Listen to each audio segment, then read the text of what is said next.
Hello बच्चों, let's see the question. The question says that write the truth value of the following compound statements.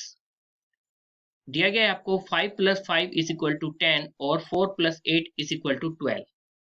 सबसे पहले की concept की बात करते हैं. The key concept of this question is, मान लेते हैं आपके पास कोई दो स्टेटमेंट है P और Q.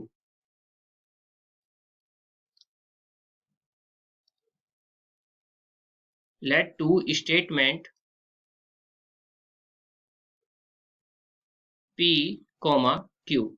अब P और Q में डिफरेंट कंडीशन हो सकती है कि या तो पहला स्टेटमेंट ट्रू हो, दूसरा आपका भी ट्रू हो, या फिर पहला ट्रू हो, दूसरा फॉल्स हो.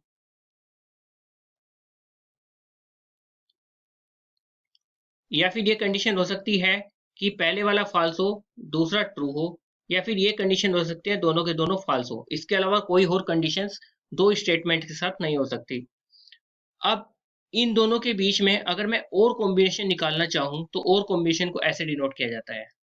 यहाँ पे लिख देता हूँ P और Q को हमेशा कैसे डिनोट किया जाता है, और को ऐसे डिनोट किया जाता है. और कॉम्बिनेशन कहता है जब दोनों के दोनों आपके फॉल्स होते हैं तो उसी कंडीशन में फॉल्स आता है, अदरवाइज हर एक कंडीशन में जो रिजल्ट आता है वो ट्रू आता है. तो यहाँ पर फॉल्स होगा, बाकी सब कंडीशन में क्या होगा, ट्रू हो जाएगा.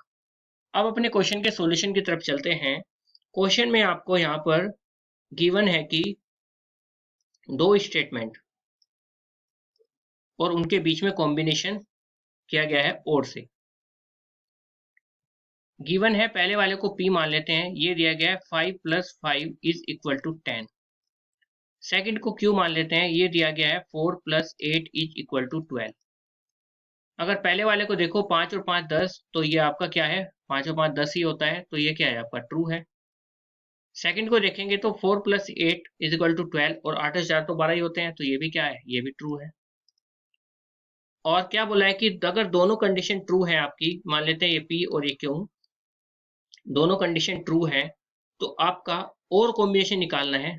तो और कॉम्बिनेशन क्या हो जाएगा दोनों का, P और Q, ये मैंने क्या लिखा ऐसे, इन दोनों के बीच में और कॉम्बिनेशन क्या हो जाएगा, अगर दोनों ट्रू होते हैं तो हमारा रिजल्ट हमेशा ट्रू होता है.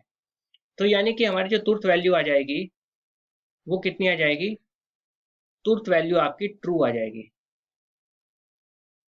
यही आपका क्या हो जाएगा, आंसर हो जाएगा. So the final answer of this question is the truth value is true. Hope you understood it well. Best of luck. Thank you.